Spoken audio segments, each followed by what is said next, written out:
अस्सलामु अलैकुम मुअज़्ज़ज़ नाज़रीन। दोस्तों, जैसा कि आप जानते हैं, हर रोज़ हज़ारों लोग डॉक्टर जाकिर नाइक से अपने सवाल का जवाब लेने आते हैं। और जब डॉक्टर जाकिर नाइक जवाब दलीलों और सबूतों पर देता है तो काफ़ी सारे लोग कलमा पढ़कर मुसलमान हो जाते हैं। और बहुत सारे लोग डॉक्टर जाकिर नाइक का जवाब सुनकर रिसर्च भी करते हैं और काफी सारे लोग बहस भी करते हैं कि ये डॉक्टर साहब गलत कह रहे हैं। तो चले, आज भी ऐसा शख्स आया है डॉक्टर जाकिर नाइक के पास अपने सवाल का जवाब लेने। तो दोस्तों, चलें देखते हैं इस शख्स का सवाल क्या है, फिर हम आपको डॉक्टर जाकिर नाइक का जवाब भी सुनाते हैं। मेरा नाम अरुण कुमार जैन है। मुर्शिदाबाद औरंगाबाद से आए हैं। मेरा क्वेश्चन है, जो नया मस्जिद बन रहा है और कब्रिस्तान है और ईदगाह है, उसमें मेरा मन हुआ है जो हम इसमें ज़मीन या पैसा रुपया दें। मेरा मन चाहता है, लेकिन उन लोग बोलते हैं कि हम लोग गैर मुसलमान से कोई चीज़ नहीं लेते हैं। क्यों? इस्लाम में लिखा हुआ है आदमी आदमी को प्यार करो। भाई का सवाल है कि वो चाहते हैं कि मस्जिद बनाने के लिए अपनी ज़मीन दे ईदगाह के लिए, और मुसलमान कहते हैं कि हम गैर मुसलमान की मदद नहीं लेते। क्यों? क्या इंसान इंसान भाई नहीं है? भाई साहब, गैर मुसलमान की मदद लेना इस्लाम में हराम नहीं है, लेकिन कुछ शराइत है कुछ चीज़ों के लिए। मिसाल के तौर पे मस्जिद बनाने के लिए कुछ शर्त है। मस्जिद बनाने के लिए एक मुसलमान अपनी ज़कात का पैसा भी नहीं दे सकता है। ज़कात एक मुसलमान के लिए फ़र्ज़ है कि वो 2.5% अपनी बचत का, हर कमरी साल वो 2.5% अपनी बचत का जो निसाब के ऊपर है, 85 ग्राम सोने के ऊपर है, उसे ज़कात देना चाहिए। और ज़कात की कई शराइत है कि फ़ुक़ारा को देना चाहिए, गरीब को देना चाहिए, मसाकिन को, मौल्ला और फुतुल क़ुलूब, गारिमून जो कर्जदार है, वगैरह वगैरह, इब्ने सबील। लेकिन इसके अंदर ये मुसलमान अपनी ज़कात का पैसा मस्जिद के लिए नहीं दे सकता है, क्योंकि मस्जिद एक मुसलमान का फ़र्ज़ है कि वो अपने पैसे से बनाए, और ज़कात का पैसा भी इसमें इस्तेमाल नहीं हो सकता है, अपने बाकी पैसे से बनाए। ज़कात का पैसा की कैटेगरी लिखी गई है सूरह तौबा में, सूरा नंबर 9 आयत नंबर 60 में, कि ये 8 कैटेगरी को आप ज़कात का पैसा दे सकते हैं, मस्जिद बनाने के लिए नहीं। क्योंकि मस्जिद एक फ़र्ज़ है, मुसलमान खुद अपने पैसे से, ना कि ज़कात से, अपने बाकी पैसे से जो सदका हो या बाकी पैसे से, ना कि जो गरीबों के लिए जो पैसा महफूज है, जो 8 कैटेगरी है उसके लिए महफूज है, वो पैसे में से आप मस्जिद बनाने के लिए दे सकते हैं। ये एक शर्त है। उसी तरीके से शर्त है कुरान मजीद की कि मस्जिद की देखभाल सिर्फ वो लोग करना चाहिए जो इस पे ईमान लाते हैं, जो इस बात में मानते हैं, जो ईमान लाते हैं और जो मानते हैं, और अपने पैसे से। तो अगर कोई गैर मुसलमान अगर इस पे ईमान नहीं लाता है तो मस्जिद के लिए इस्तेमाल नहीं किया जा सकता है। मिसाल के तौर पे मैं कहूँगा कि यहाँ कई जगह है अपने हिंदुस्तान में जिसे कहा जाता है कैंटोनमेंट एरिया। तो कैंटोनमेंट एरिया मतलब वो एरिया जहाँ सिर्फ मिलिट्री के लोग जा सकते हैं। आम हिंदुस्तानी, मैं हिंदुस्तान का नागरिक हूँ, मैं ये नहीं कह सकता कि मैं हिंदुस्तान का नागरिक हूँ इसीलिए मुझे कैंटोनमेंट एरिया में जाने दो। वो रूल है। कैंटोनमेंट एरिया में जाने के लिए फ़र्ज़ है क्या वो लोग जो अपनी पूरी ज़िंदगी देते हैं देश की हिफाजत करने के लिए, वो लोग को इजाज़त है। आम आदमी कैंटोनमेंट एरिया में नहीं जा सकता है, ये उसूल है देश का। उसी तरीके से जो लोग ईमान लाते हैं मज़हब पे और ज़कात के अलावा अपनी बाकी आमदनी के पैसे से मस्जिद बना सकते हैं। तो इसीलिए क्योंकि आप ईमान नहीं लेके आए तो मस्जिद बनाने के लिए आपके पैसे का इस्तेमाल नहीं हो सकता है। लेकिन बाकी खैरात की अलग बात है। अगर आप किसी को पैसा देते हैं, किसी को तालीम के लिए, मुसलमान को, तो हराम नहीं कि मुसलमान गैर मुसलमान का पैसा नहीं ले सकता है। सिर्फ मस्जिद के लिए शर्त है।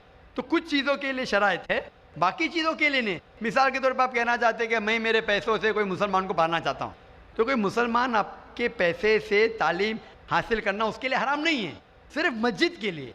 अगर आप चाहते हैं कि आपका पैसा मस्जिद में इस्तेमाल हो, तो पहले आपको मुसलमान बनना पड़ेगा, आपको ईमान लाना पड़ेगा, फिर ही आप, क्योंकि आप अगर जिस चीज़ में ईमान नहीं लेके आते, आप अगर ईमान नहीं लेके आते कि हमको एक ईश्वर को मानना चाहिए, हमको सलाह पढ़ना चाहिए, तो उसी तरीके से अगर आपको ईमान आ जाएगा कि ये मस्जिद सही इबादत की जगह है और मैं इस पर यकीन करता हूँ, फिर आपका पैसा ले सकते हैं, वरना नहीं।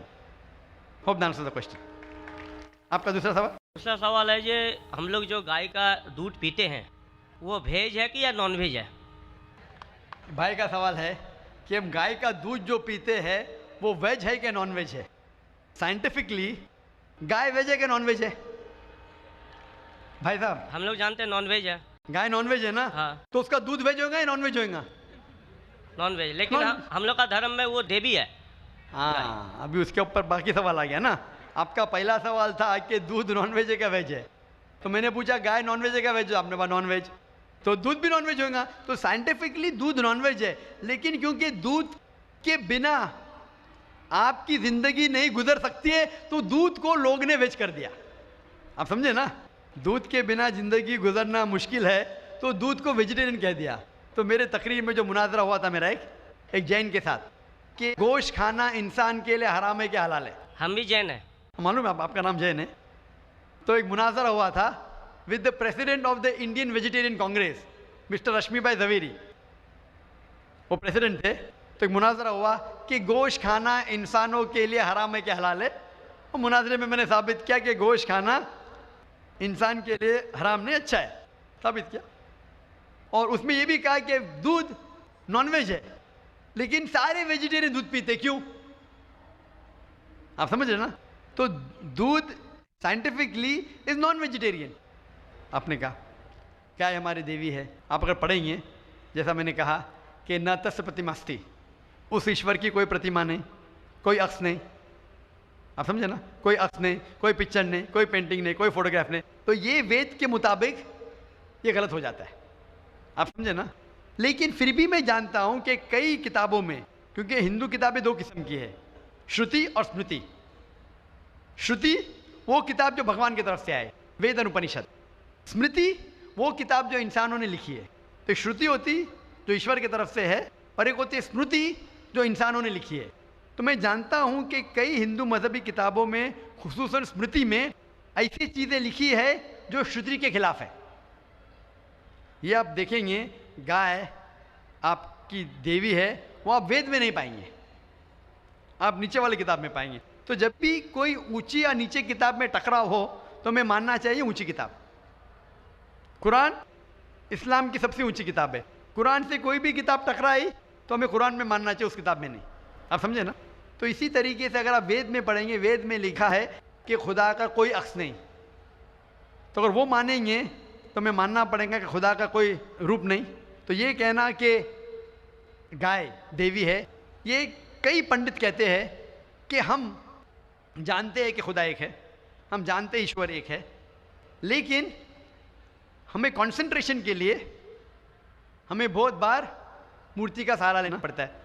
पंडित लोग से मैं बात करता हूँ कि आपकी किताबों में साफ लिखा है कि भगवान एक है, ना उसका कोई अक्स है, ना कोई मूर्ति है, ना कोई पेंटिंग है, ना कोई पिक्चर है। तो वो कहते हैं हम मानते हैं ये बात पे, लेकिन क्या कंसंट्रेट करने के लिए पहले शुरुआत में हमें अक्स की ज़रूरत होती है, एक मूर्ति की। जब हम हायर कॉन्शियसनेस पे पहुंच जाते, उस वक्त हमें ज़रूरत नहीं पड़ती। तो मैं उनसे कहता हूँ, मुसलमान हायर कॉन्शियसनेस पे पहुंच गए, हमें कोई अक्स की ज़रूरत नहीं, हम ईश्वर को डायरेक्ट मानते हैं, डायरेक्ट इबादत करते हैं।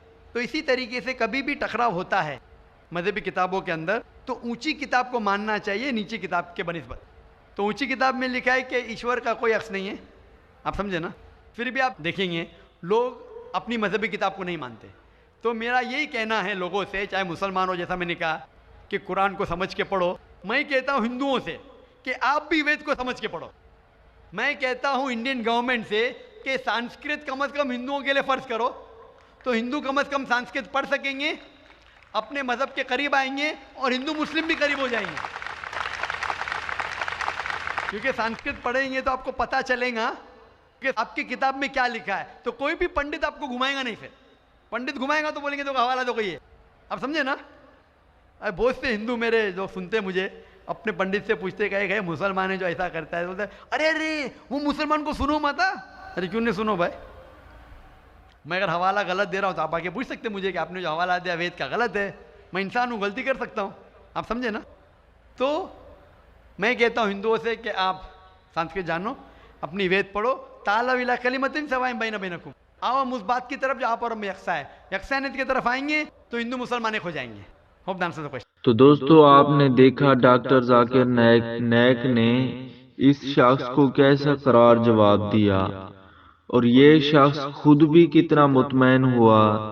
तभी तो दोस्तों पूरा मजमा तालियों से गूंज उठा है। डॉक्टर जाकिर नाइक को कोई चैलेंज दे और डॉक्टर साहब उसे पूरा ना करें, ऐसा आज तक नहीं हुआ, बल्कि बड़े बड़े पादरी और मुंडत डॉक्टर जाकिर नाइक के सामने घुटने टेक लेते हैं, क्योंकि अल्लाह पाक ने डॉक्टर जाकिर नाइक को बहुत इल्म और अक्ल से नवाजा है। तो दोस्तों ये थी हमारी आज की वीडियो।